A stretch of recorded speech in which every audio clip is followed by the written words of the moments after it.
Good morning, good morning, good morning, and welcome to the sunlight. I am Legacy Moon, and this is True Crime and Mysteries. Good morning to all of you. Let's see, who do we have here first on the moonwalk? We've got Beauty is her name. We've got Sonia's Boots here, AK's POV, Pen Pal 50, Shay B, Loving Life, and good morning to all of you, as well as those of you who are in the clouds, in the bushes, driving to work, leaving work, at work, all the above. Good morning, good morning, good morning. And today is today? Today's Wednesday. Okay. I'm gonna get it together. Okay, so today is hump day. We are almost done with the week. I know some of you will be glad when it's over. So today we are going to get into a couple of new stories. This is my morning grind. Um, my thumbnails be too grandiose and like they sometimes won't let me load them on. So um, I put it on there, but I wanted to put what the subject matters were going to be, for everybody. So they'll know what was going on. I figured that made more sense to do it that way. So the first story that we're going to talk about, if you can remember last week, there was a woman who went to I don't know why I want to say Meadowbrook prison. It was somewhere in California. That much I know. And she was doing her conjugal visit to a man that she was married to. I don't know how long, but he was already in there serving 4 life sentences for unaliving someone. Well, lo and behold, he was allowed to marry and he was allowed to have conjugal visits because he met the criteria. Well, after that story came out, it came out about another woman who, same thing, there on her conjugal visit, and she was unalived by her husband.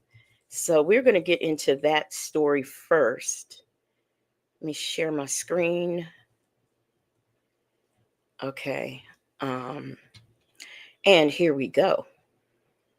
Now to a KCRA3 exclusive investigation. We reported first last week the November death of a woman at Mule Creek State Prison during a conjugal visit with her husband was ruled a homicide. And now we're learning another woman was also murdered during a visit with her husband at the same prison a few months before that. Both deadly incidents taking place at the Mule Creek State Prison in Iome. That's in Amador County. KCRA3 investigates Lizzie Mitri spoke exclusively with that woman's family.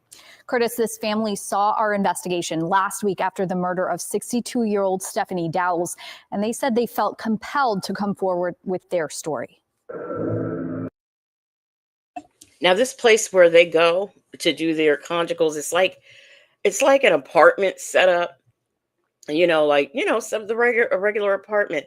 What I have not figured out is like how many people are allowed. Is there more than one unit? How many conjugal visits are going on at the same time?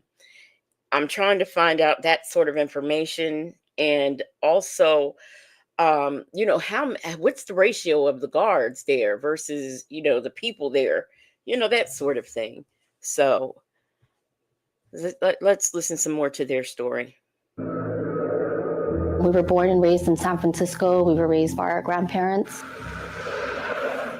And this is just a little collage of her life. Janine Rojo and her cousin weren't just close in age. We've literally been together since birth. They did everything together until July 1st when everything changed. It's just tragic what happened. Her cousin, a single mother of one, died. Tanya Vanessa Corpus Thomas, she was 47 years old. She says Thomas spent more than half her life battling lupus, but the family learned the disease is not what killed her. For her to be taken away this way, it's gut-wrenching. The Amador County District Attorney tells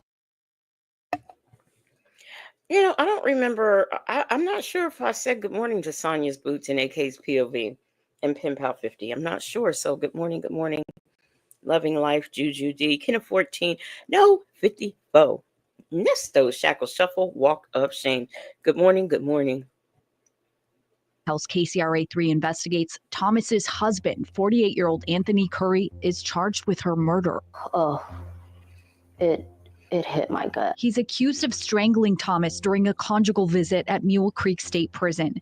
Now, I also wonder, because this happened, before this one we heard about last week, but there was both strangulation. That's very coincidental to me. No 54 said, I'm sorry that happened. The women are dead. No, I'm sorry that the women are dead, but that was a decision made by those women. I agree. I do agree with that. They knew, like the other one, she knew. I mean, the man was in there for unaliving 4 people. I mean, he was never, ever, ever going to get out. He's been in there since the 90s. I don't understand it. Good morning, Miss Red. Good morning, the Duchess, Peekaboo, Mons. Good morning. Good morning. Court records show Curry was already serving time in prison for a conviction of attempted murder following the 1999 shooting of his 19-year-old girlfriend at the time. He shot a girl in the head and dumped her body, so he left her body for dead. She was found at a remote truck stop in Richmond, barely alive. A gunshot wound to the head left her permanently blind and partially paralyzed. He's a violent person. Rojo says she had no idea her. Now, to me, I consider that, you try to unalive your partner. I consider that domestic violence. I'm not sure why he was allowed to be alone with a woman.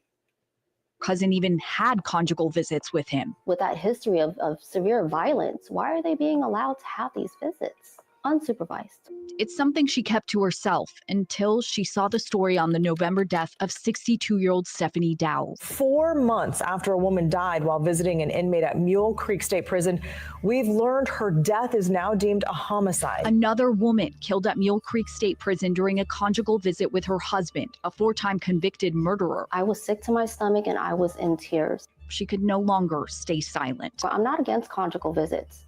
However, there's already 2 murders at Mule Creek.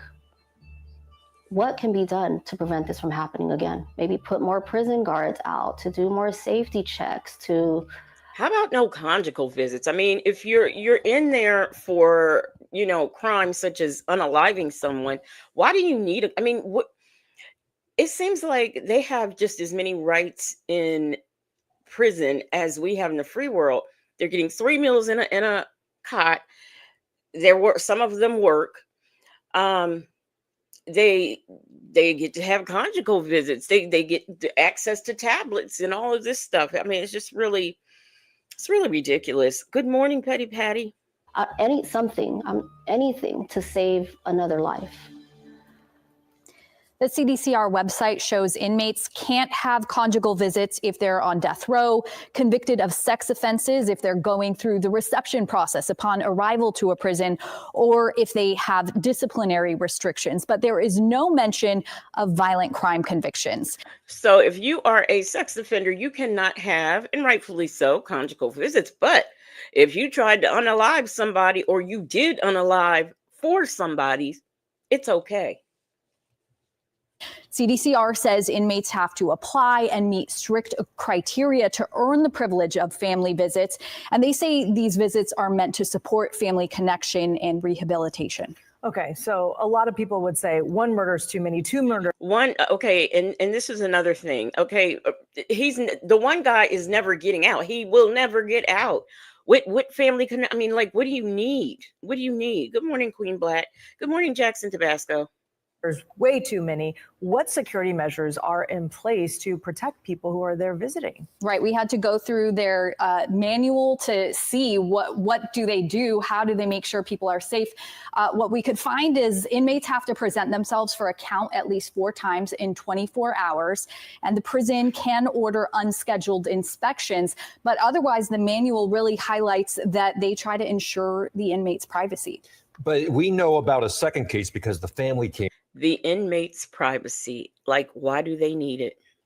forward. How many other cases are there that we don't know about? Right. And we have asked the corrections department, and they responded to our inquiry, answering everything except for that question. So we followed up, and we are hoping to hear back from them soon. All right, Lizzie, thank you. And while the November death was ruled a homicide, Stephanie Dow's husband has not been charged with murder. The prison says it is still investigating. What's to investigate? She Last was one's on the Vic. she was the only one there. He was the only one there with her. I'm not understanding what needs to be investigated, but apparently something does. So anyway, the next story that I want to bring up is from what did I have on my thumbnail? Shoot. Let me see. I have so many of these stories. Okay. This is kind of sort of step parenting, kind of sort of. Good morning, Kimmy Who. We have a young lady who had a son, and she's from, I think, Jamaica. She gets married, and apparently or she's in a relationship. It doesn't work out. She takes her child and moved from Connecticut to Florida. And then I will show you what happens when after she did that. Now, there's going to be two stories on this. The first one's going to give kind of like the Zoom court hearing and upgraded charges. And the next one is just a little bit about the story. No, the first one is going to be about the story, and the next one will have a little bit of the Zoom court meeting. Oh, I forgot to share. Did I say good morning to you, Kimmy Who? I think I did. Now at 4, a 10-year-old boy's family is talking about their pain after the boy succumbed to his injuries. That's right. Severe Williams here died Friday after suffering what police are calling unimaginable abuse. Detectives say the boy's mom and her boyfriend tortured him to death.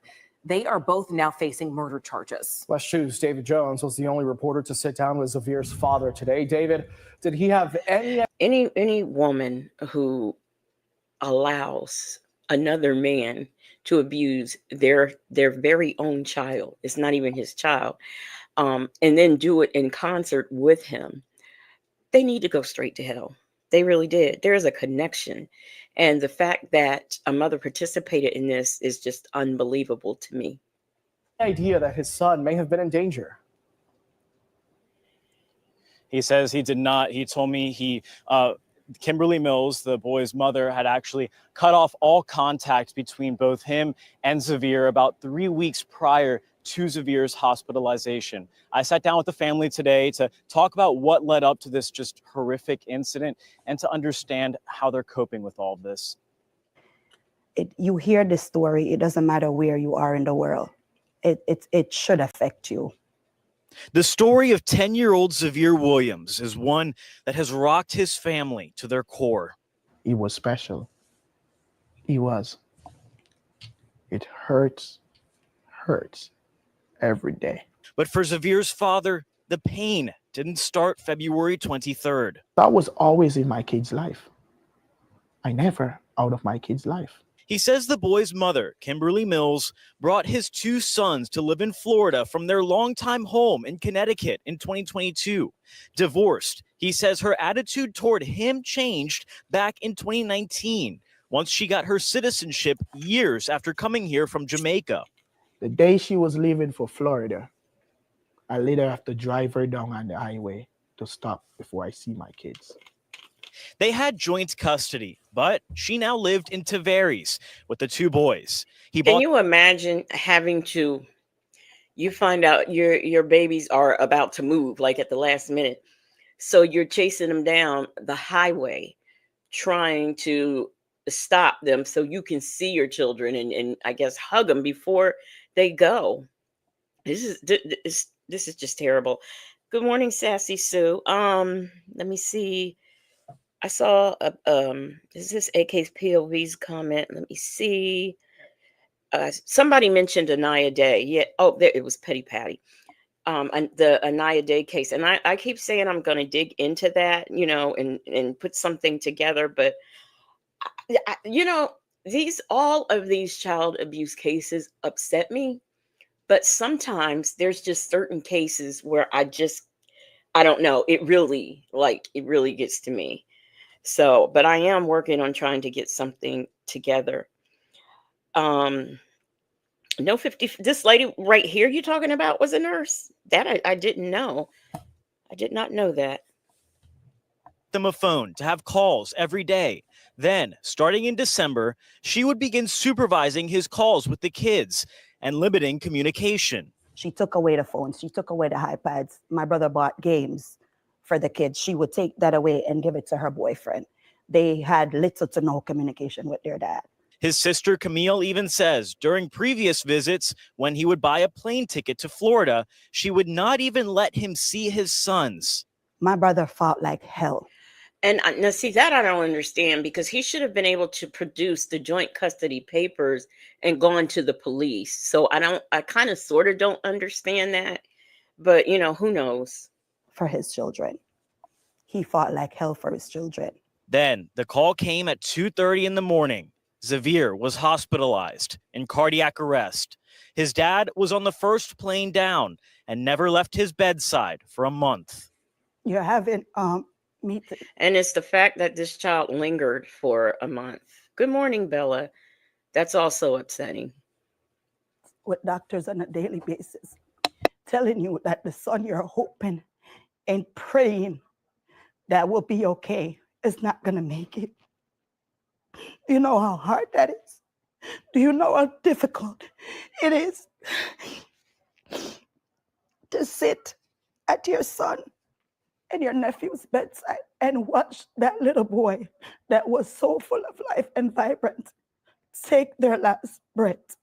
They've been learning more about what he went through and about boyfriend Andre Walker's alleged involvement.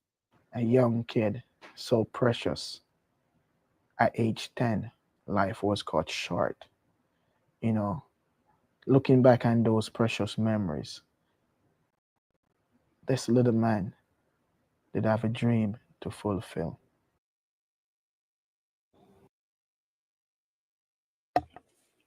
I'm with you, No 54. I really wanted to beat that lady up. I really did. And I don't know who I wanted to hurt worse. Was it her or him? I'm not sure. Good morning, Miss Veronica. And it's here at Wooten Park in downtown Tavares where the community will come together to honor the life of Xavier Williams on Saturday at 7 o'clock. The family also has a GoFundMe, which we've linked to on our website. The family wanted to express their thanks to the community, to those who have expressed support, and they also wanted to ask others to have empathy for the situation they're currently dealing with. Covering Lake County, live in Tavares, David Jones, WESH 2 News. That is terrible. And what had happened was, I think that they had like child neglect charges and stuff like that. But after he passed, they upgraded the charges. And I'm going to play that for you. Share.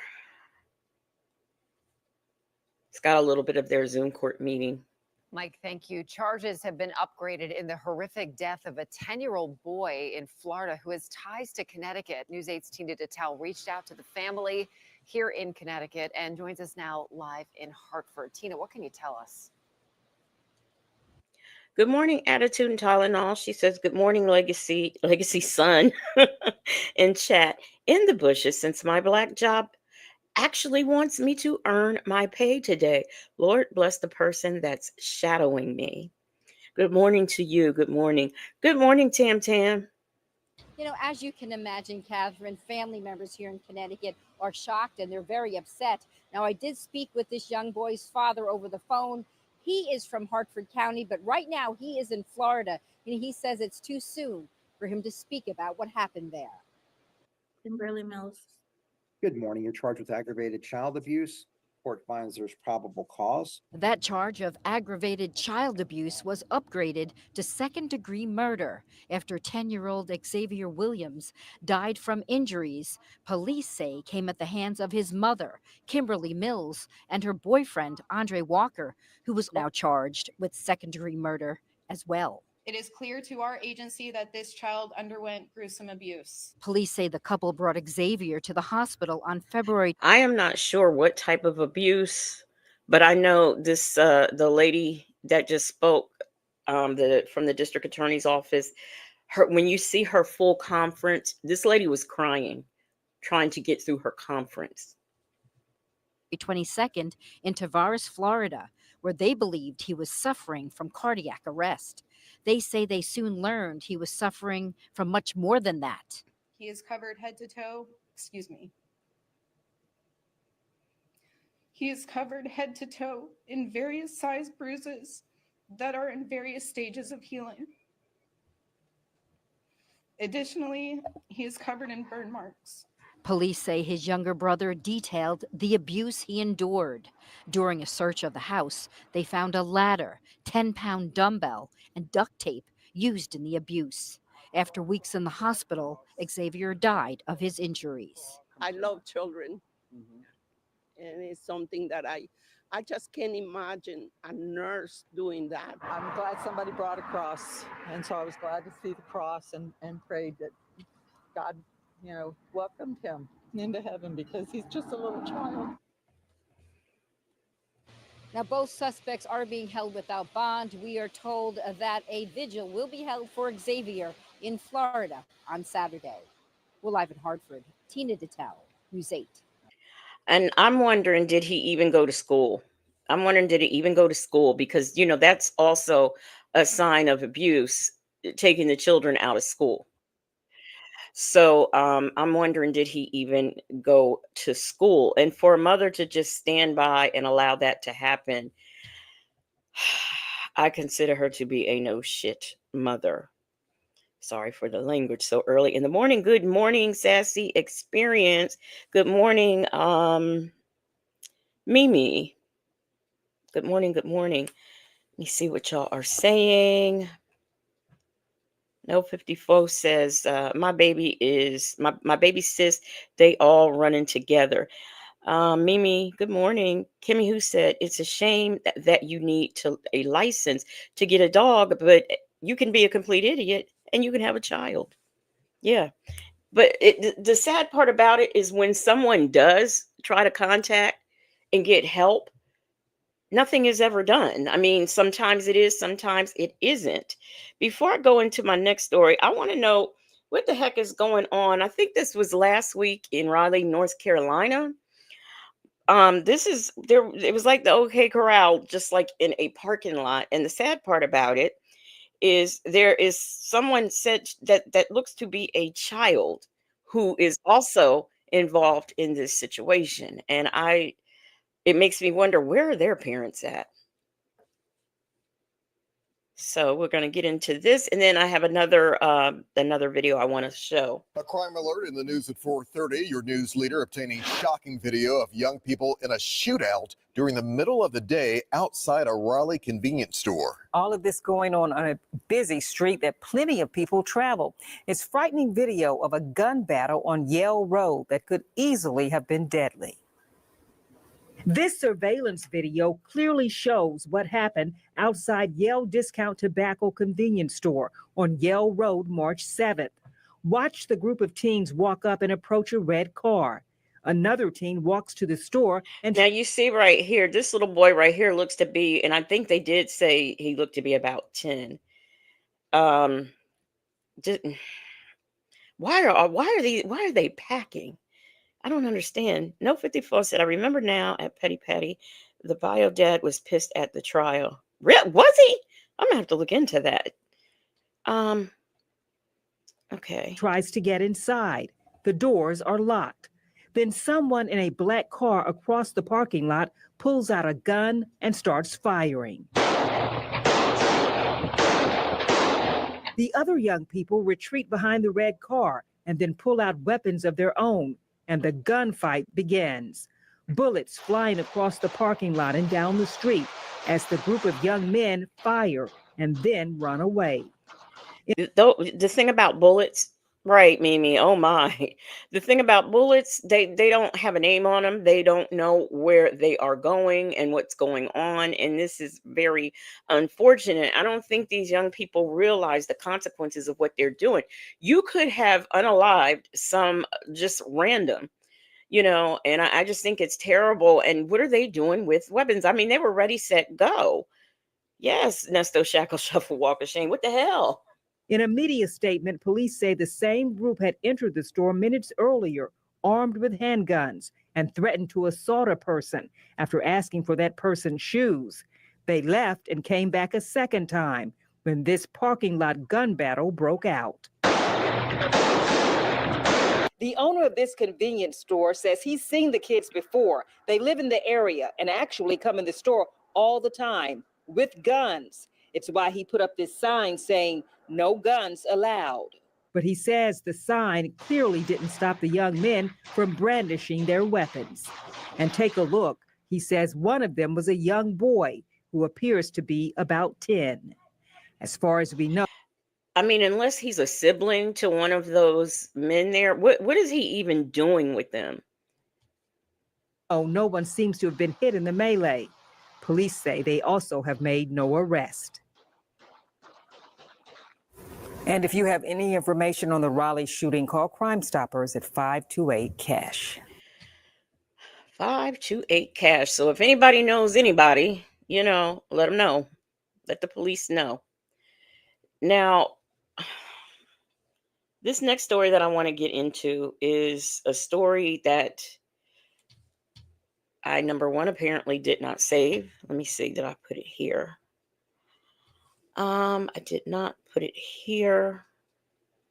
Okay, let me go retrieve it.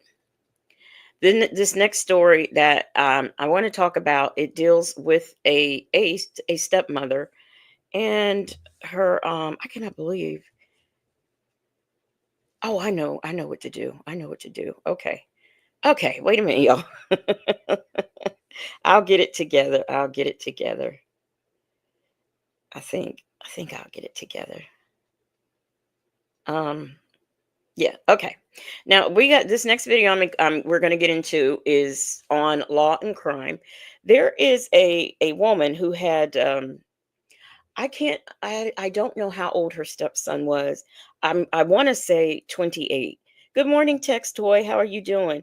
Attitude and Tylenol said they are using him and telling him since he's young, he won't get as much time. Guarantee you, I've seen this so much. Good morning, Text Toy in the bushes. Nesto Shackle Shuffle Walk of Shame says they have absolutely no concern for themselves or the younger child or the general public, really. I mean, to be honest. So this next story is a stepmom. Her stepson was, I believe, 28, but they'll tell us, they'll tell us.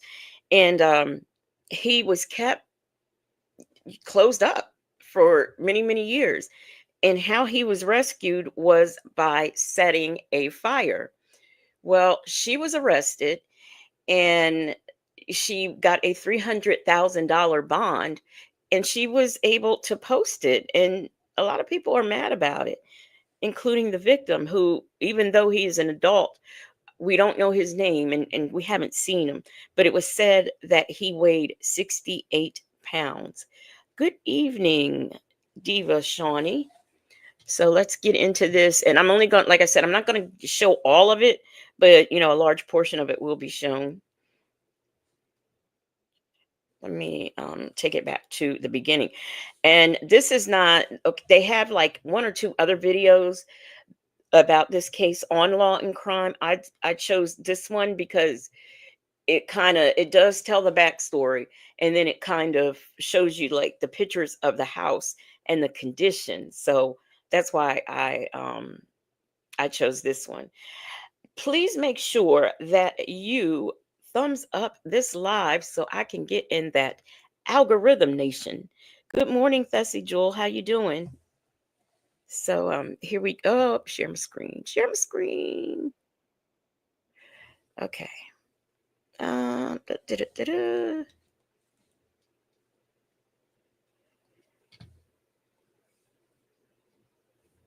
Okay, here we go. See what life looked like for the man allegedly held captive by his stepmom for 20 years. Newly released pictures show clutter, disgusting conditions, and locks on the outside of doors inside the home where a 32-year-old man who weighed 68 pounds was rescued. The woman allegedly responsible for this now pleading her innocence in court. We're on the case presented by Law and Crime. I'm Chris Stewart.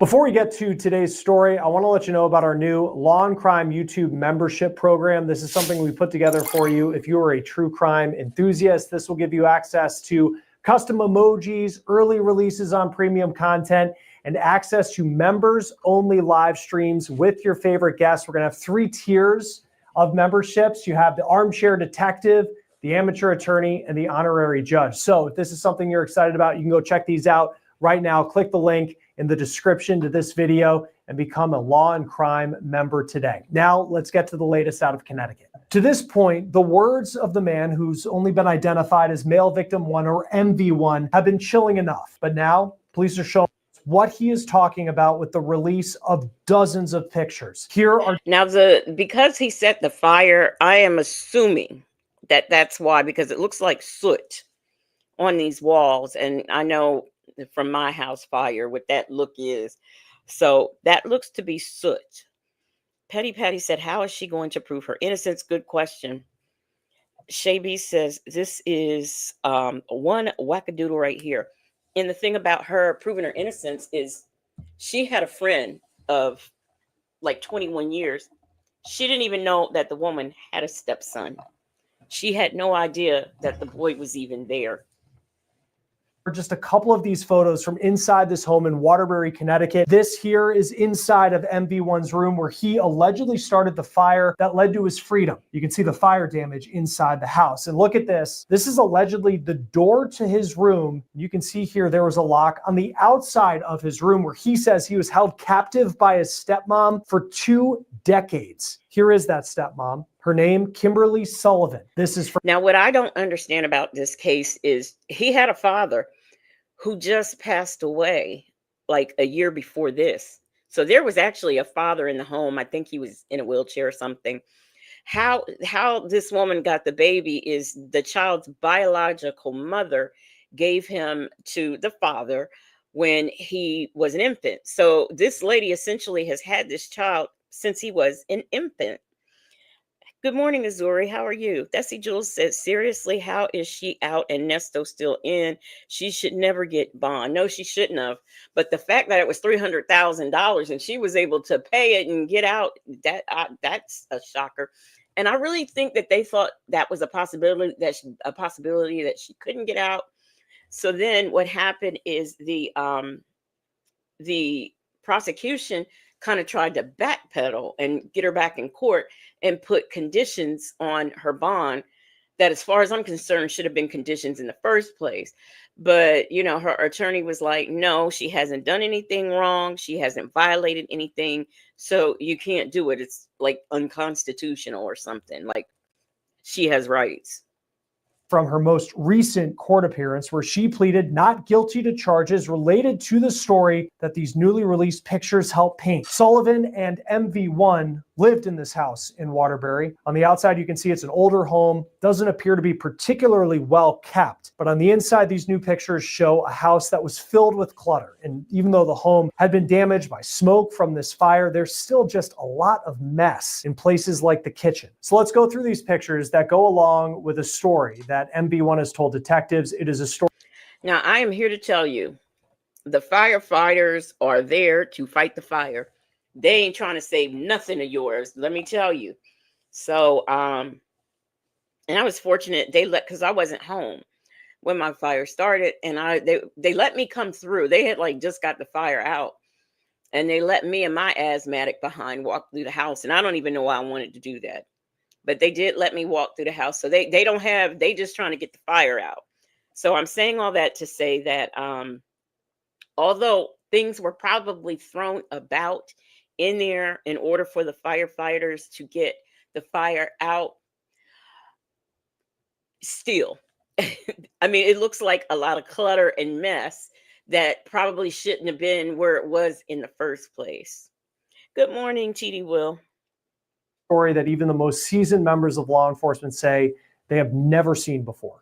Please hurry, it's 2 Blake Street, there's a fire. That's the voice of Kimberly Sullivan on February 17th calling 911. Inside this home, Police say her stepson, who she allegedly held against his will for 20 years, had started a fire in his room. And here's another angle of that space. You can see the clutter in the room. And we also notice multiple rooms in this house with pictures of Marilyn Monroe. Male victim 1 told firefighters that he started the fire using a lighter that he took from his dad a year prior. That's a man police say was in a wheelchair, and he died in January 2024. MV1 also reportedly used hand sanitizer, which he learned was flammable, and printer paper. Police took multiple pictures of this printer inside the house. MV1 told police when the smoke started filling the room, Sullivan unlocked his door to let him out, which was bolted from the outside so he could get out. We see pictures of locks taken by police. In court documents, MV1 says that even though Sullivan let him out, she still demanded he wash his face before firefighters arrived, afraid of what they would think of how he looked. And through these new pictures, this doesn't. She was concerned how his face looked, how he looked dirty. But she wasn't concerned with the fact that this was a grown man weighing 68 pounds. That didn't concern her. But, the fact that he was dirty did. Doesn't appear to just be a minor house fire, from the charred doorway to the smoke-damaged walls of what we believe is MV1's bedroom. This is a fire that could have been a lot worse. MV1 told police that even though he got out, Sullivan was telling him to get up and get out, but he stayed on the floor as smoke filled the room. MV1 told police that he didn't get up because he wanted to force firefighters to get him themselves, because that, he believed, was his only way out. He also told police that he started the fire because he wanted his, quote, freedom. Police say that Sullivan... This is tragic. Petty Patty, he was not her biological child. She was married to his father. When the mother gave birth to him, she gave him to the father. So this woman, although she is the stepmother, she has been the only mother he really knows. Held her stepson captive in disturbing conditions for 20 years, allegedly since she pulled him out of public school in 2004 when he was barely a teenager. Here's the bathroom in the home. This is tough to look at, but this helps you understand what MV1 dealt with. Many of the stories that we cover here on the case. Here again, another sign when these children, oh my God.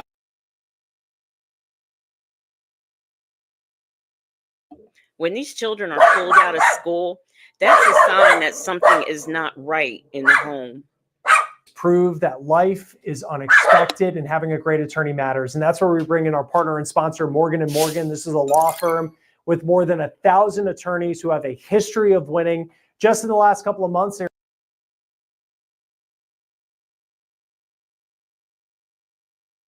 we're going to zoom past Morgan & Morgan.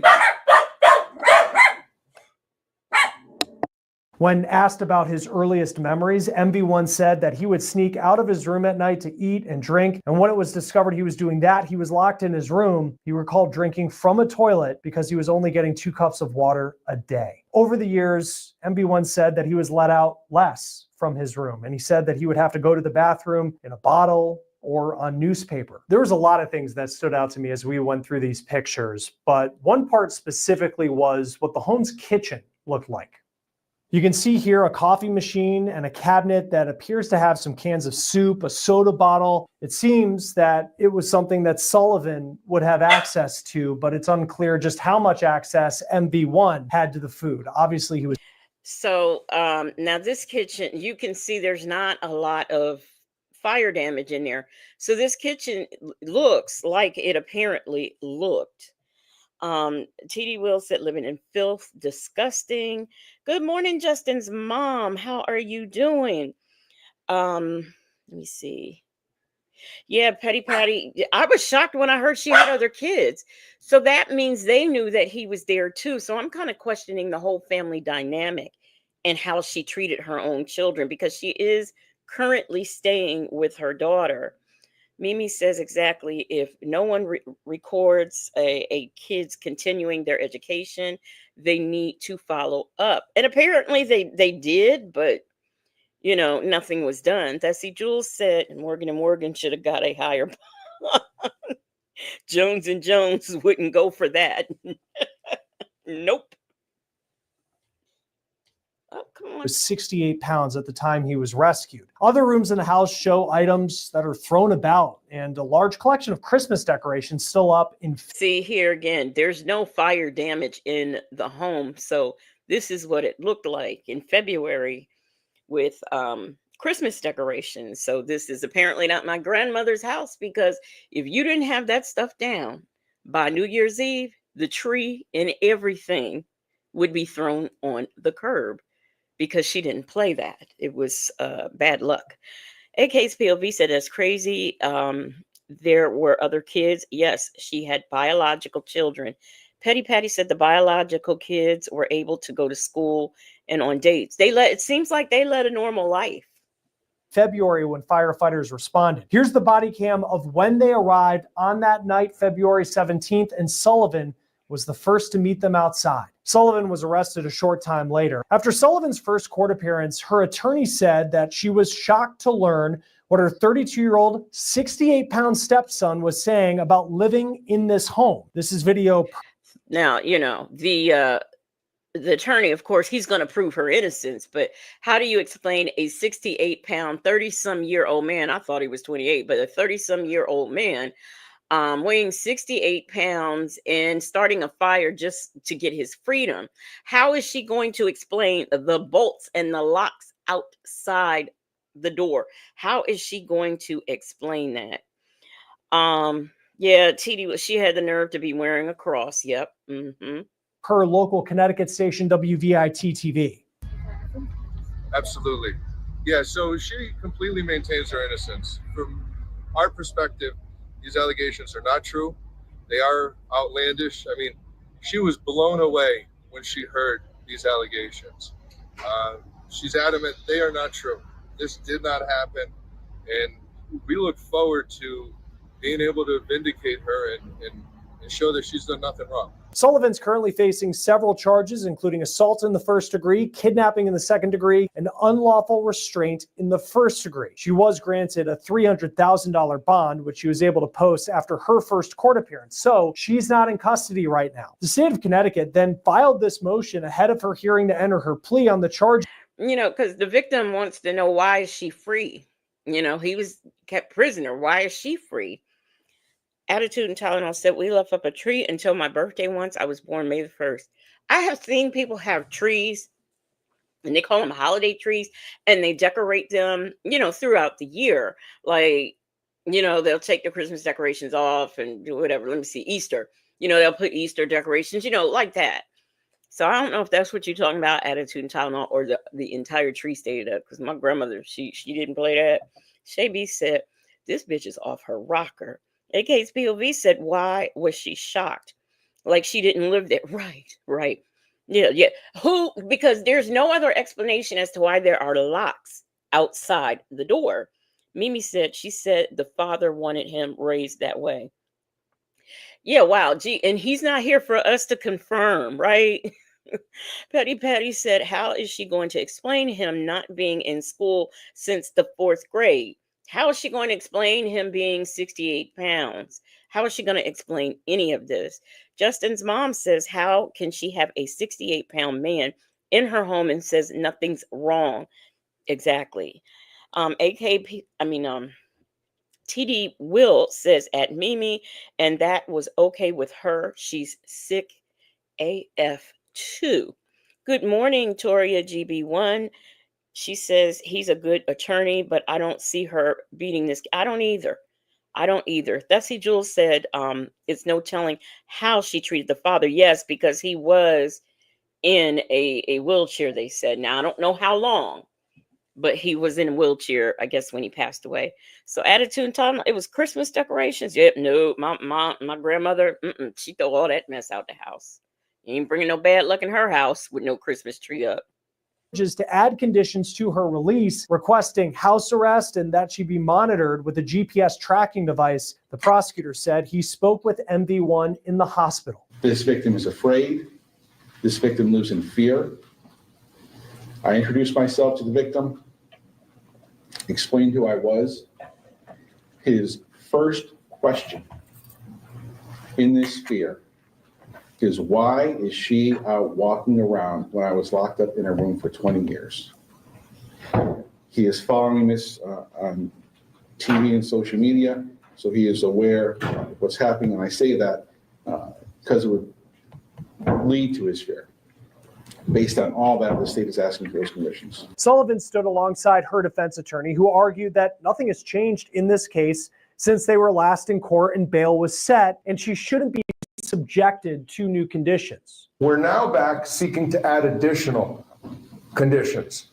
And I understand that the whole world wants to convict Ms. Sullivan. And the judges, now I don't know, I'm assuming the Duchess says, how do you explain those boarded up windows? I'm assuming that it was boarded up after the fire, because I know I had to do that. Like they said, you have until such and such, like my fire was like at night. So I had like until, I think they gave me a day maybe to board the house up, and all of the windows, it didn't matter if there was no damage to a room, they all had to be boarded up. Mimi says, Legacy Moon, by New Year's Eve, Christmas had to be gone. Yes, that's what my grandmother said. And I see some of y'all loving life. She does a birthday tree, a Valentine's Day tree, and an Easter tree. Sassy Experience said she's doing an all-year tree. Yeah, I've heard it done, but my grandmother, I don't even know if she would have allowed an all-year tree. But that Christmas tree, everything got thrown. You didn't have that thing down. It's gone. Everything's gone. Everything on the tree just out, just right on the street. the whole world already has. But this is the only place, the only room in this country where we have an opportunity to protect her rights. And as unpopular as that may seem, that's what's at issue here. Her rights, no one else's. Her When rights. we talk about the constitutional rights in criminal law, they're to protect the accused, regardless of how unpopular it may be. So, Your Honor, I think it would be, respectfully, Your Honor, I think it would be a mistake to add conditions at this time. In court, we learned that Sullivan is no longer living in this house in Waterbury where the alleged abuse took place. You can see the boarded up windows, presumably from when firefighters responded on February 17th. The judge said she's now living with one of her adult daughters. The judge decided that Sullivan should be monitored by GPS, but did not put her on house arrest. Sullivan's attorney told the court that she's received threats and also recently had to go to the hospital to get treatment for a mental health issue. Here we go, the mental health issue. And now they're going to say she's a possible hoarder, which, okay, that still does not explain this man in his 30s that has been locked in his room for 2 decades, weighing 38 pounds. That does not answer anything. Good morning, Jet Black Straight. Shaby said, yeah, the bedroom window couldn't have been boarded because he was able to watch cars pass by. Yeah, no, I think that was done because of the fire. Because like I said, I experienced that. They wanted them things. I would get, if I did not have them boarded by the time they gave me, I was going to be fine. So here I am, fire, I'm already upset, house gone, and then they're telling me about boarding up some windows. And I'm like, who in the heck am I going to get to board up these windows, but somebody from, my mom's church, they came over and took care of that. So, but yeah. We also have some new information about the investigation into how MB1 allegedly fell through the cracks for 20 years. We know that the Department of Children and Families visited Sullivan's house in 2005 twice after MB1 was pulled out of public school and after people at his school were then concerned about his treatment and called the state. DCF sent a social worker over. They said they didn't find anything at the time that would warrant a case and originally said they don't have records over those visits because the state isn't required to keep documents 5 years after a case is considered unfounded. But now WFSB in Connecticut's reporting that DCF has found records related to those visits, and they tell the TV station in a statement that they're now reviewing those documents. And Surprise, surprise. Oh, we don't keep records. No, we ain't got them. And then I'll say, okay, well, yeah, we got them. We about to review them. I mean, isn't that a mess? They plan to update the public and be as transparent as they can. Sullivan had custody of MB1 with her husband since he was an infant, according to the boy's biological mom, who said she had to give him up for reasons she hasn't said publicly. The biological mom, Tracy Valorant, has now appeared at 2 of Sullivan's court hearings. Here's part of what she told the media outside the courthouse about what justice would look like in this case. This is video per WFSB TV. That everybody that was in that household is in prison, in solitary confinement, and they could be fed 2 cups of water a day. Sullivan's next court appearance is scheduled for April 22nd. As for the GoFundMe page that the city of Waterbury posted on its Facebook page, and at the time of this recording, it is now at more than $200,000. The point of this GoFundMe eventually will be to help MV1 as he recovers. Join us. And I feel like he should also sue her civilly. Now to talk more about this case is retired FBI agent Colin Schmidt. Thanks for taking the time to be with us. Always great to have you on Law and Crime. Certainly the pictures are shocking. They give a visual to what male victim 1 has described his life was like for 20 years. But for the investigators who went into this home, what would stand out to you if you were in their shoes? Well, first thing they're going to see is basically the state of the house. You know, they got a complaint on a person or human being that was being abused. So they're going to see how bad the environment was that this person was living in. Then the next step is obviously to see if, you know, basic human needs were being met, you know, food, water, shelter, cleanliness. And obviously none of this was happening because the victim here, you know, was a full-grown adult male, but apparently only weighed 68 pounds. From what I understand, and I could be wrong, it seems though that the biological mother had not seen him. I don't even know if she's seen him now since he's been free. But literally he was locked in and only let out sometimes since like 4th, 5th grade. So I can imagine that the mom didn't have much contact. She hasn't said publicly why she gave him away, but I'm sure that will come out. It's incredible. And, you know, the bathroom stood out to me that was in very difficult shape. I recognize that there was smoke damage from the fire, but I mean, there's just clutter all over. In your career, have you ever seen, we continue to hear from law enforcement, and each person in Waterbury says that they've never seen anything like this. Have you seen anything like this story? Well, it not like this story. I mean, I've gone into homes on search warrants where the person was either a hoarder or the house is in disarray. Look at that kitchen. But the fact is that those houses, there was some purpose there. That the people were being, you know, the kids were being taken care of, so to speak. But in this case, no, I've never seen anything this crazy as far as the intense abuse that this human being was receiving from this person. Mimi says if he gets that money, Bio Mom will be right by his side. Right. And he obviously, I'm going to assume he probably doesn't even know how to live and how to take care of himself. I mean, he's had no schooling. I mean, can he read? You know, I mean, I don't know if and I'm curious about this. Did he have access to the internet? He said he learned about the hand sanitizer being flammable, but it didn't say how. So I would be interested in knowing that. Thessie Jules said, at least Sonia doesn't treat baby girl like this. Yeah, I know, right?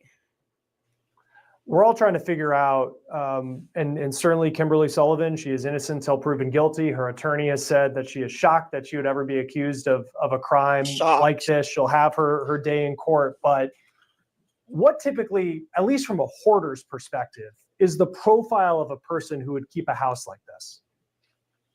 Well, and I mean, I'm not a trained psychologist, but from basic common sense is somebody is hoarding in a house or a car is somebody that has some intense psychological dysfunction. I think many of your viewers have watched that show Hoarders to see the people, and they have a psychological connection to the items that are in their house, and they just simply can't throw anything away. And then this is now I will low key admit to being like a hoarder, but like my stuff was not like, you didn't know it. I didn't have stuff like here, there, and everywhere. I have an issue with getting rid of sentimental things. And I put a lot of sentiment in a lot of different things for a lot of different reasons. And just imagine, like, here I have a home and it catches fire, and now all of the things that were sentimental to me is gone. Most of the things, it's gone. So it's a very hurtful thing. And I have now, like, gotten to a point where I've transitioned into, like, trying to create new memories and just get, new things, like, collecting the Barbies and, stuff like that. But it's very, I used to watch hoarders, and I can understand. I can understand how they get to that point. I honestly do, because I low key relate. I'm not, in that situation, but I understand how it could get out of hand. Petty Patty said he can read. She gave him books. I think in the beginning she was homeschooling him and eventually stopped. AKPO, yeah, she had a dog and there were two cats, because the body cam, I might show that tonight. I have to look at it again. On the body cam, she really she doesn't say anything about the son, but she's worried about the cats getting out. And you do see, just very briefly, you see the firefighters carrying him out. They, like, literally, like, they didn't put him on a stretcher, they carried him out. He was very small, very small. Hey, Ari Vibes. Hey, them folks said, hey y'all, in the bushes getting ready for my good black job. Ari Vibes, hello, hello, hello. Shaby said after the divorce from his dad, she wasn't financially stable to keep him, so she gave him to the father. After some time, she wasn't able to contact her son. Mimi says, yeah, legacy. I agree. My childhood home caught fire and material memories were lost. Now I want to keep everything. Right, right. Bella says, I question everyone who keeps a dirty home. And she now I'm gonna tell you, everybody's not a how the same amount. Like me and my sister are polar opposites. Like, if there is a cup on the table, it's junky. Like, if you're drinking a cup of tea and you leave it on the table, it's junky. Um, the couch, she has these pillows on the couch, and sometimes the dogs rip and run and they knock the pillows, and you can see her, like, 5, 6, 12 times a day fixing the pillows. I mean, she's very particular. I am not. I mean, I believe in being clean, but not like that. Not like her. Um, Attitude and Tylenol said, I can see it too. My great grandmother's house was never filthy or dirty, but she was a hoarder. Whenever we would get our first place, we would call her to see what she had extra. I got a microwave. Yeah, well, I will tell you, my father's mother, her house, she was a hoarder, but in a different way. Like, you walked in her house was, it was clean, but it smelled awful. She had dogs, and they just did what, whatever, wherever. And it just, I mean, like, literally, when you pulled up to the driveway, you could smell the house. But you would be shocked when you walked in there, because it was clean. There was no clutter, there was no junk. So I think that there are different types of hoarders, maybe. Life Unleashed said, I lost half my home to a flood 2 years ago. I'm so afraid of losing memories again. Right. Right. Afraid of losing it. I know. I can relate to that. We'll watch a few more of this, and then I have one more. Amplified with the abuse that this person was receiving. And it appears that it was just basically somebody that just didn't care about another human being. Like I said, that the accused is innocent until proven guilty. And frankly, the most important witness or evidence in this case is the victim, and having a good interview of that victim to find out what really went down.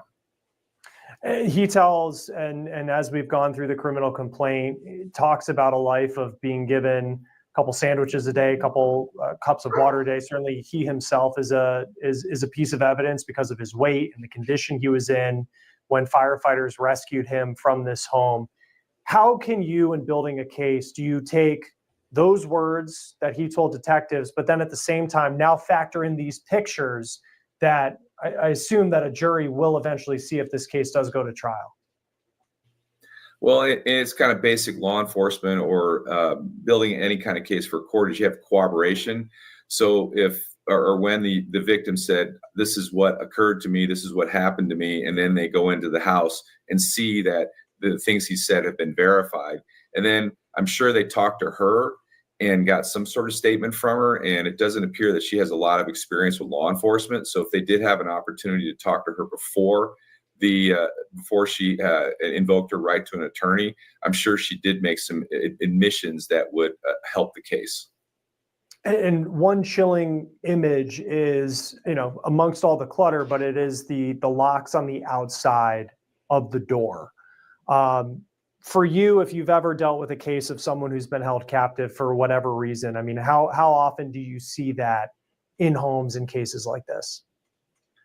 Well, I have done a few kidnapping cases where basically the person was being held against their will. In those cases, it was basically psychological handcuffs, so to speak.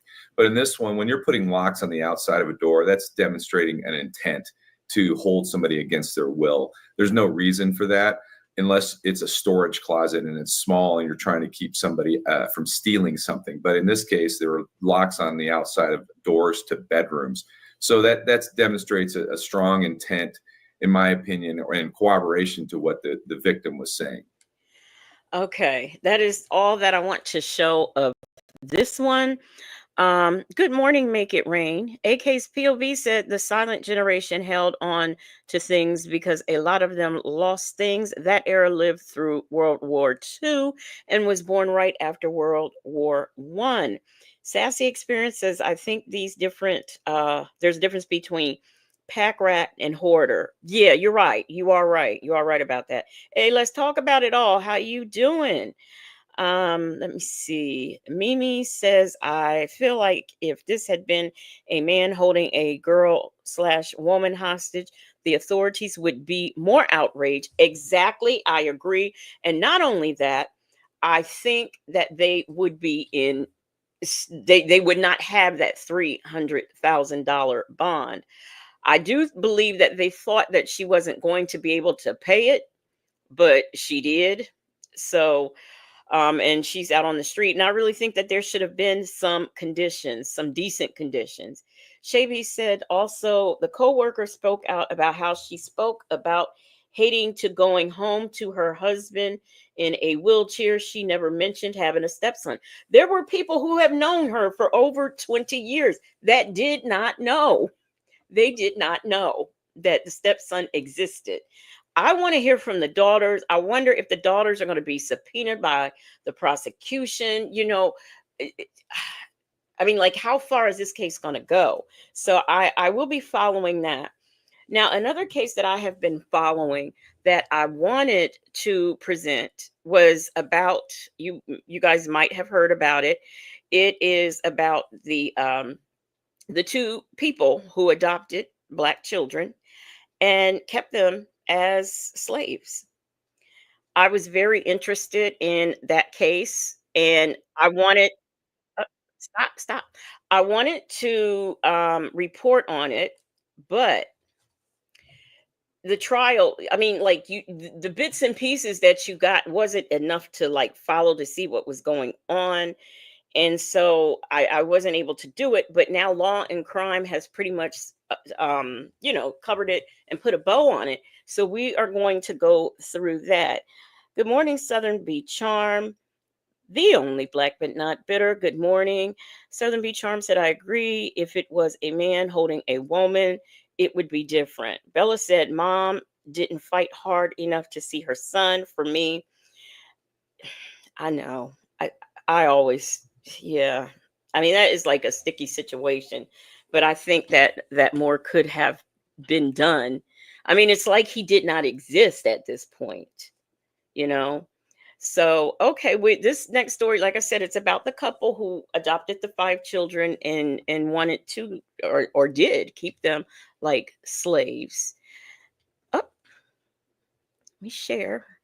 And this will be our last story. I also want to let everyone know at 9:15, I will be doing a members only live. We are going to get into some folks who they marry so they can establish a life somewhere else, and we're gonna look at that.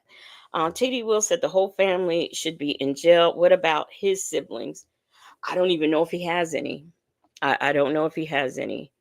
And yeah, I'm assuming they keep saying her daughters, so I'm assume that they are her daughters and his stepsisters and not half sisters. So, but I can't wait to follow this one. What you did do Okay. was put on one of the most reprehensible, narcissistic defenses that I have ever seen in my years of trial work. A narcissistic defense. I mean, have you ever a judge saying this? My goodness. Good morning, Chanel Heslop. How are you doing? May God have mercy on your souls, because this court will not. A West Virginia couple will spend the rest of their lives in prison after adopting 5 children, only to subject them to unimaginable horrors, including being locked inside of a shed for days and forced to perform grueling labor. But thanks to those who refuse to stay silent, these monsters will never walk free again. I'm going to speak with civil rights attorney Joe Richardson to dive into this truly disturbing case. Welcome to Sidebar, presented by Law and Crime. I'm Jesse Weber. Okay, so I'm not going to sugarcoat this for you. This is a story of a nightmare that was disguised as a home. Now, I'm going to tell you something, and this is no shade or disrespect. When there are white couples who adopt black children, and the children grow up, they're fine, nothing. But I just think something extra needs to be done when you are adopting children outside of your race. Also, this woman and this man, to me, was just too old to be adopting children. I'm sorry, they're in their 60s. They were just too old. Justin's mom said, please hit the like button on your way in. Yes, please do. And thank you. It is a case that is so brutal and upsetting that it has drawn national outrage. Jeanne Whitefeather and Donald Lance, a white West Virginia couple, adopted 5 black children, but not to love them, no, to abuse them in what prosecutors referred to as, quote, modern-day slavery. Their crimes? Human trafficking, child torture, forced labor. It is a level of cruelty that is so extreme. And last week, justice was served when these 2 were sentenced collectively to a punishment that exceeds 3 lifetimes, meaning they will die behind bars. And that sentencing. Thank you very much, Justin's mom. Now, I will not be able to unsee it. She says he looks like Johnny Bravo from the Cartoon Network. And now that you've said that, yes, he does. Marked the end of a harrowing case that began back in October of 2023, when a home health worker 911 call exposed the extent of what was going on inside this house, where the children, then aged 5 to 16, were imprisoned, starved, and forced to work like, quote, slaves. Now, these are the children. I believe this one right here might be the 16-year-old, the one in the maroon shirt. That's a very tiny 16-year. I mean, just look at these children. They're very small. On the couple's rural Sissonville property. But the real story lies in what those children endured and how they survived. So I want to go back to that October evening in 2023 when this house of horrors was uncovered. At 5:46 p.m. on October 2nd. Good morning, Miss HLS. She said they are sorry pieces of bloop-de bloop bloop bloop. Home health worker made this urgent call to the Kanawha County Sheriff's Office. 2 asking kids walked in and out building. They've been in there for days. And what deputies found when they responded was absolutely horrifying. According to an official news release from the sheriff's office, quote, deputies had to force entry into the barn where they located a juvenile male and juvenile female locked inside an approximate 20 by 14 foot room. The children had no means to exit the barn on their own, no running water, no bathroom facilities, and were obviously deprived of adequate hygienic care and food. And that's where those two they stayed there. They literally stayed there. And those people, I call them perverts because they had a camera up there, so they could see everything that the children were doing. I mean, literally, just imagine the police had to break in, not, unlock it, go in. They had to break in to get them. And the children, they really didn't know what to do. As they heard the police out there, the children were looking up at the camera, the girl, and you could see her signaling to them, the adoptive mother, because she didn't know what to do. She didn't know what to do. They were scared. So, I mean, just can you imagine? Good morning, Mai Tai and Miss HLS. Good morning. Good morning. But the horror didn't end there. Inside the main house, deputies made another startling discovery. According to the release, at the main residence, deputies located another small child locked inside alone. The child was observed in an unprotected loft approximately 15 feet high. So Lance and Whitefeather, they later arrived, were subsequently arrested, hit with a felony charge of gross child neglect of a child, resulting in the substantial risk of injury. Later, the charges were upgraded when they were dealt with a whopping 20-count indictment, including human trafficking, child abuse, using a minor for labor. By the time they stood trial, they faced 35 counts. And before we go any further into this, I want to bring on friend of the show, civil rights attorney Joe Richardson. Joe, thanks so much for coming on. This is such a terrible case. I don't know how much they paid for their attorney fees and stuff, but these people had that, mind you, they moved to West Virginia because where they were before, protective services were on to them. So they just moved. So I'm thinking these people do have money. There was a lot of acres on this property. I'm hoping that the children could sue that estate and get money because of their treatment. Initial impressions, initial thoughts on this one?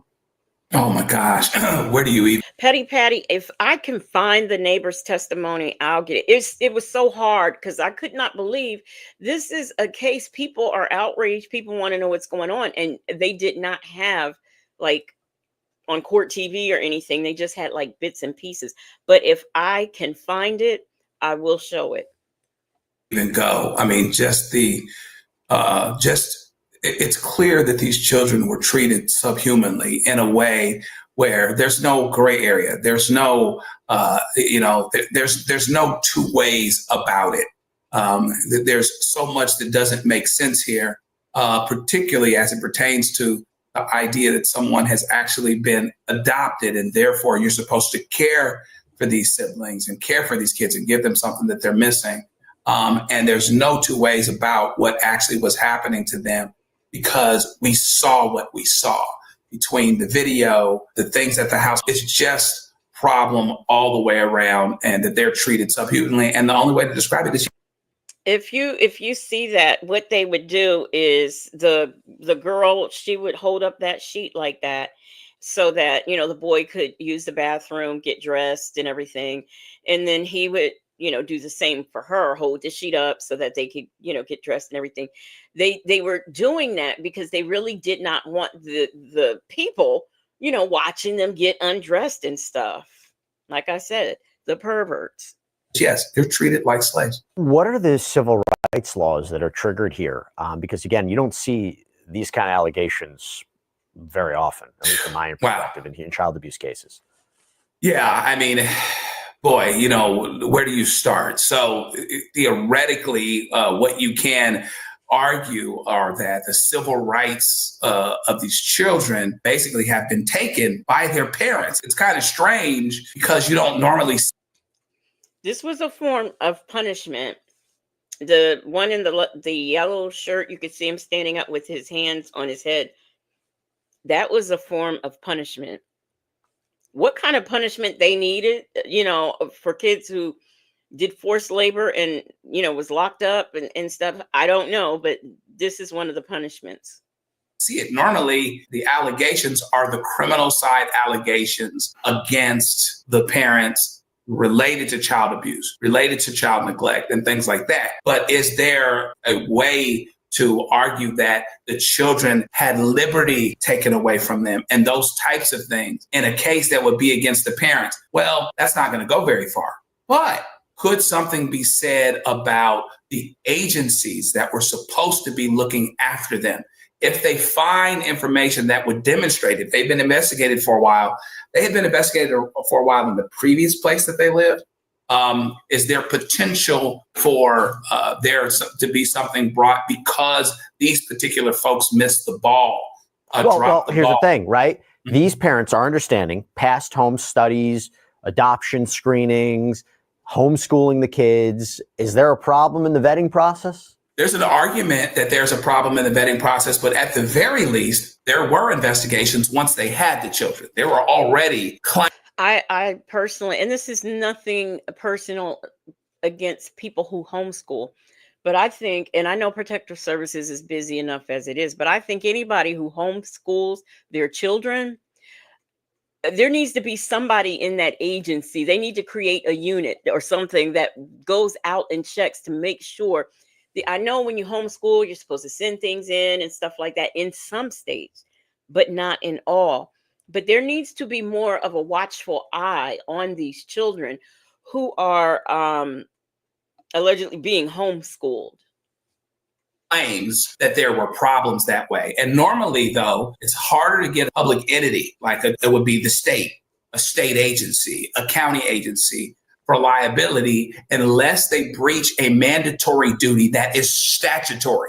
So you can't just sue them for garden variety common law negligence. But if you can show that they had some obligation in the law statutorily that they did not meet, then maybe you have something there, and it would certainly be worth looking at in this stage. By the way, we were able to find criminal histories for both White Feather and Lance on Truthfinder, the powerful background checker. So we just put in their names and state, West Virginia, located their profiles in just a few seconds. And under their criminal histories, we found these charges for child neglect. Now, Law and Crime, we partner with Truthfinder. We use it to get details on people involved in our stories. But even if you don't work in true crime, this can be an excellent resource to give you some peace of mind. It's one of the largest public record search services in the child endangering. I'm assuming it's from the state that they moved from.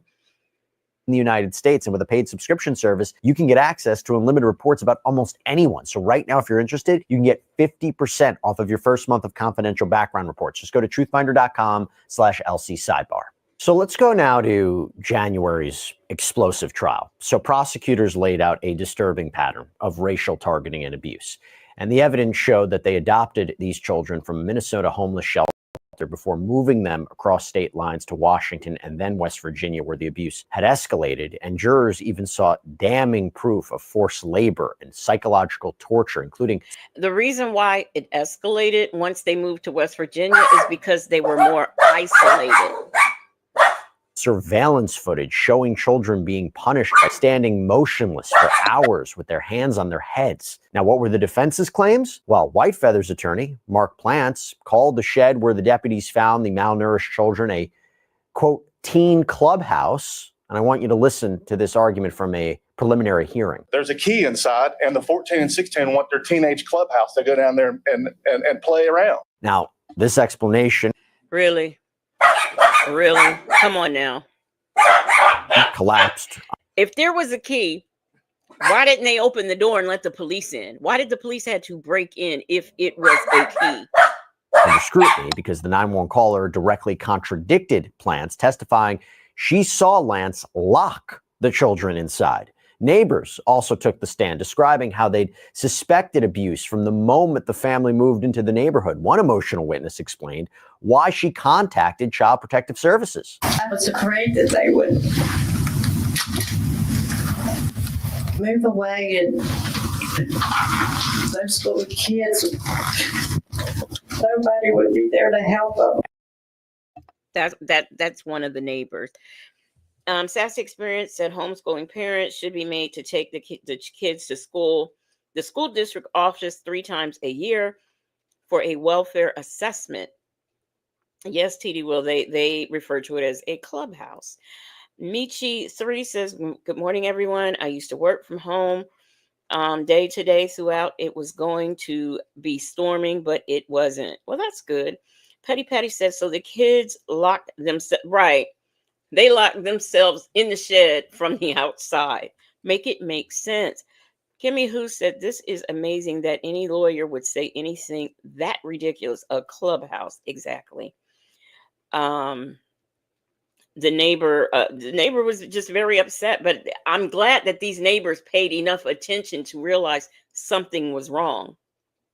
And when Whitefeather and Lance took the stand, their testimony painted a starkly different picture. Whitefeather claimed she was a devoted mother who cooked, cleaned, did most of the farm work herself. She denied all abuse allegations, doubling down on the teen hangout story. I'm his mommy. I mean, they can disown me, but I will never disown them.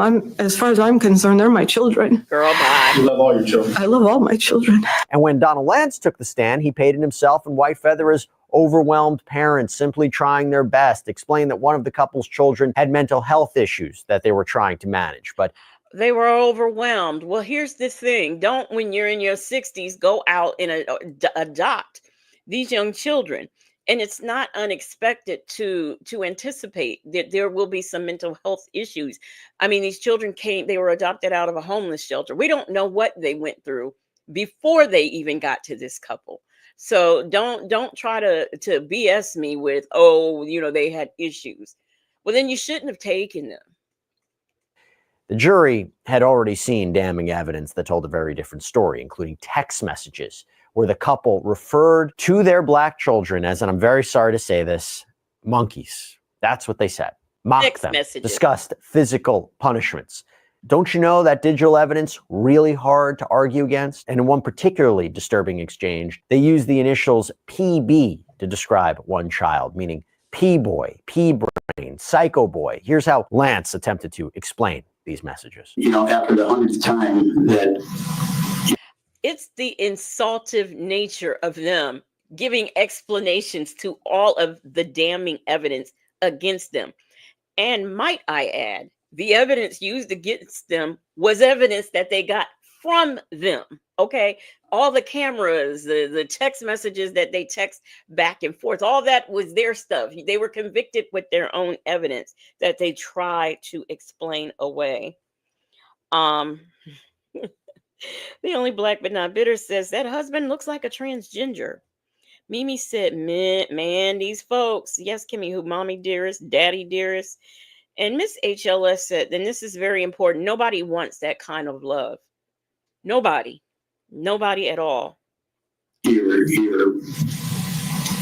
10 to 13-year-old kid, you know, who wets his pants, you know, it gets a little bit frustrating because every time it takes time, you have to get him cleaned up, change his clothes, and He said 10 or 13-year-old kid. Was the child 10 or was the child 13? And furthermore, if someone that age does wet their pants, they are perfectly capable of washing them, cleaning themselves up, and putting their own clothes. What did you have to do? What did you have to do if this child wet himself?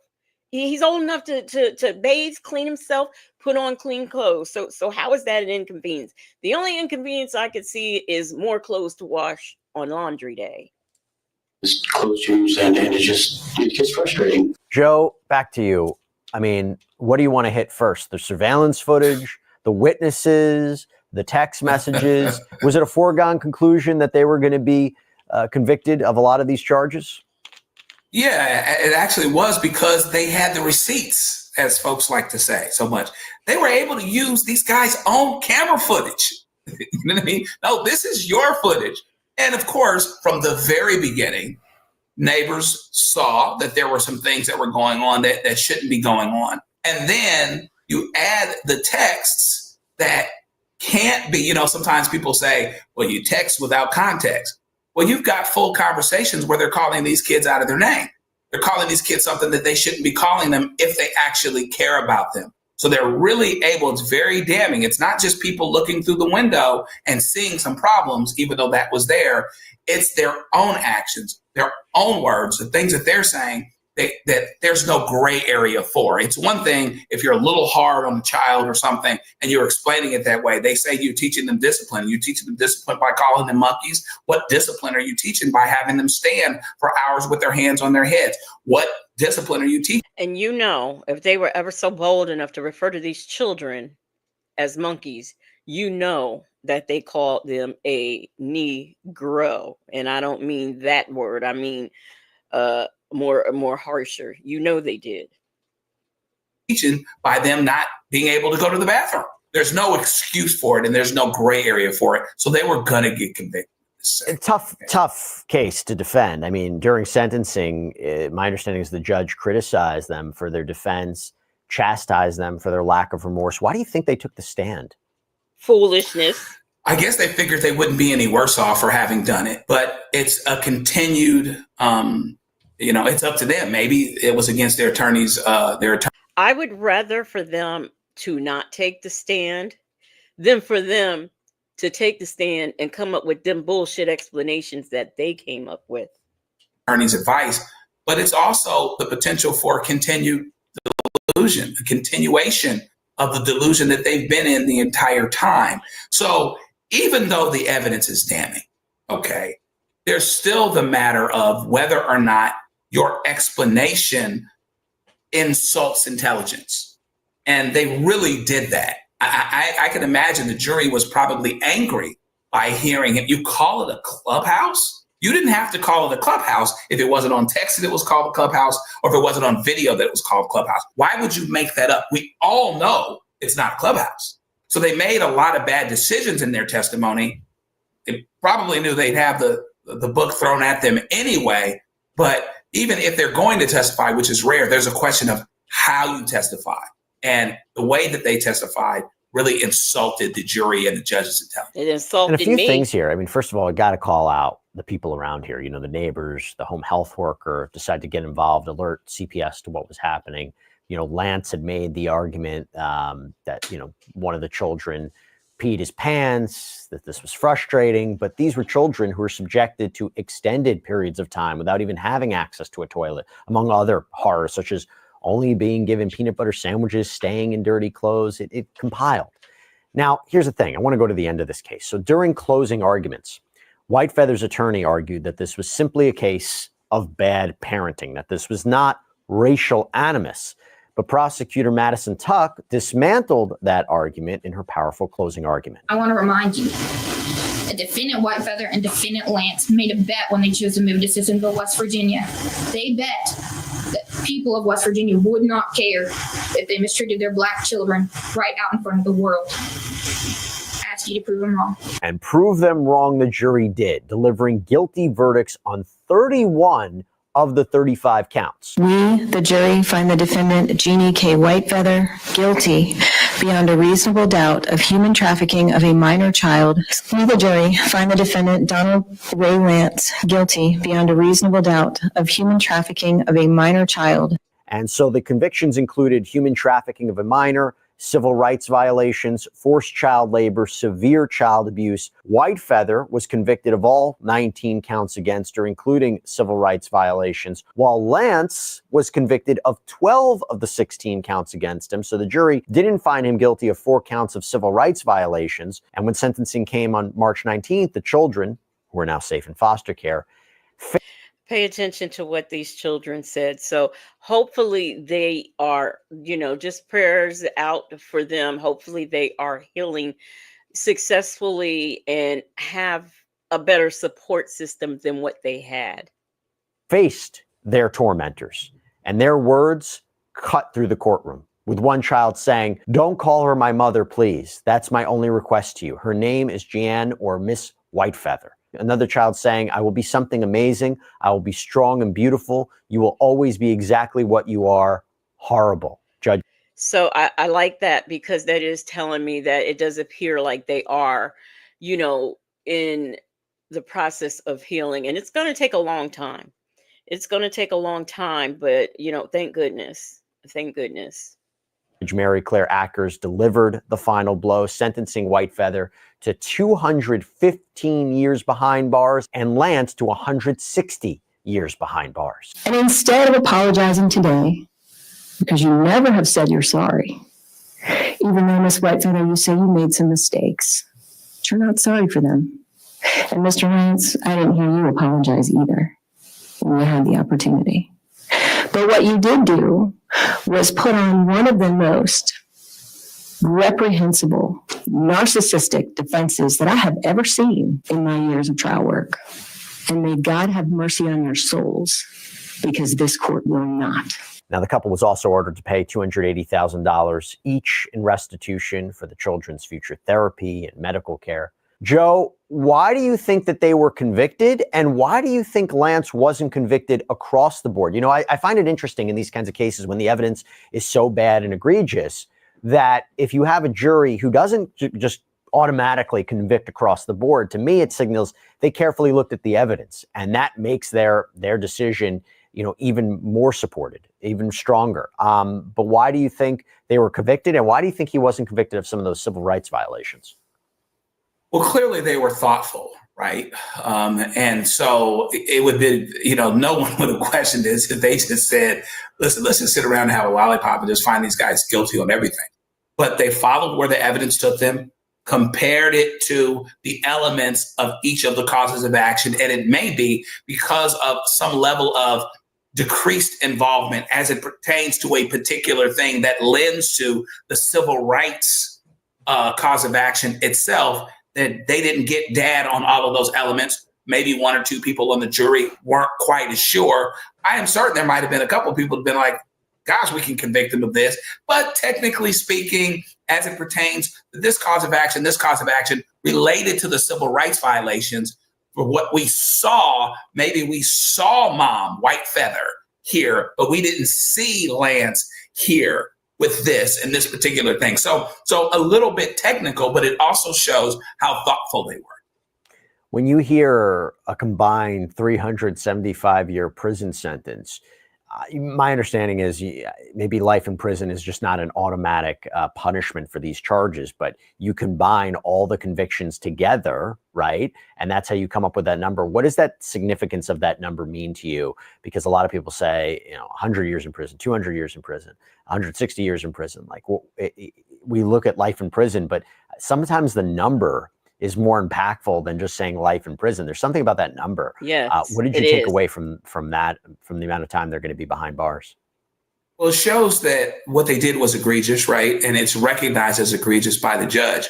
I believe, as pertains to both of them, and I don't want to get them mixed up, that theoretically they could qualify for parole. It would be many decades down the road, and I don't know that they actually will. But it's also a technical formula as well. You're at X number of years. Based on this, you can qualify for parole after Y number of years. So there's a technical formula component, but the number of years that acts that is several hundred years, first of all, speaks to two things. First of all, that it's totally egregious. Second of all, that there's no way, even if there was a technical possibility of getting parole at some point before they were dead, you know it's not going to happen. Exactly. That is all I wanted to show of that. I want to read some of you guys' comments because they're very important. Mimi says, I wish nothing but pure love for these children. AK's POV says, prayers up for those children because there's no telling what they experienced before this. May they receive healing and support to move forward successfully in life. Justin's mom says, I'm tearing up. Yeah. Southern Beach Charm says they will be lifeless in about 5 years. They sure will. They sure will. I could care less that they'll never see the day when they can apply for parole. Miss Veronica said, thank God the kids know they did nothing wrong. Yes, that is very important, and are determined to have a great life. Yeah, I was so glad to hear that statement. Mimi said they deserve the best of everything. I hope the foster family has all of them together. Yeah, I do too. I do too. I was thinking about that. Justin's mom said, I'm very leery of foster care, but in these circumstances, I hope the foster parents were vetted completely. Me too. T.D. Will said, I was thinking of being a foster parent. I had thought about that one time too. I really did, but it just never... I don't know. Just never happened for me. Justin's mom said, once my time with my father ends, I was thinking of becoming a foster mom. The horror stories I hear break my heart. And I think one of the reasons why I didn't is because, like, throughout my life, I always had somebody's kid. So it's not like, I like wasn't like in a state capacity foster parent, but I did always like have in my care someone's kid off and on. The Duchess said, I hope the found placements where they could be together. Me too. Me too. Good morning, Nola Brown. How you doing? Well, that is all I have for you guys. Nesto Shackle Shuffle Walk of Shame says prayers and healing to the children. Yes, yes, yes, prayers and healing. Now, I am getting ready to have a members only live where we are going to get into, some scamming. So if you are a member, I hope to see you over there. If you are not a member, oh, good grief. Do I have a mod in here to drop the link that is able to drop the link? Jackson Tabasco says, Jackson Tabasco, can you throw that link in there right quick? I would appreciate it. But that's all I have for you here on the morning grind. I'm not sure if I will be live tomorrow, but I will sort through and get as many clips that I can of the testimony, get it organized together so we can listen to it. Now, I know there was a little bit of the mother's testimony, but I will go through and see, what I could get to be able to show to you guys. And the member link, if anyone wants to join, the member link is going to be up at the top of the screen any moment now. If I could, okay. Well, if I wasn't trying to do this, you've got to be kidding me. All right, wait a minute.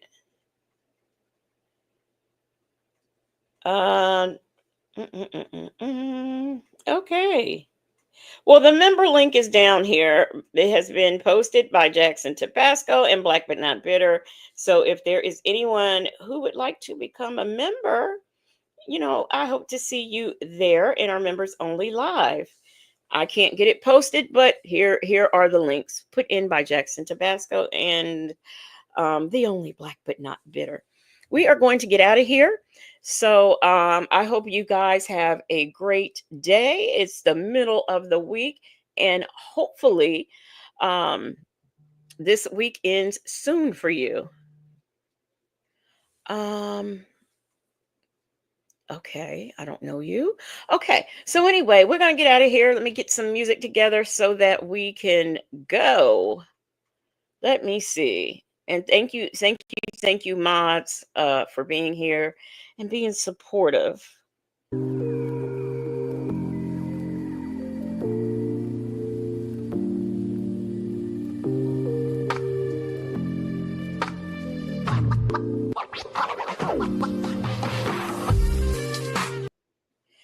Jackson Tabasco has gifted one Legacy Moon True Crime and Mysteries membership. Thank you so much, Jackson Tabasco. I really appreciate it. And who got gifted? TD Will was gifted. Thank you, first of all, Jackson Tabasco, for supporting the platform. I believe Jackson Tabasco gifted a membership so she didn't have to hear my music. I'm just playing, but welcome, TD Will, as a new Legacy Moon True Crime and Mysteries investigator. Please drop your new emojis in the chat, and everybody, please welcome TD Will as a new investigator. And thank you so much, Jackson Tabasco, for supporting. Good morning, Jackie. How you doing?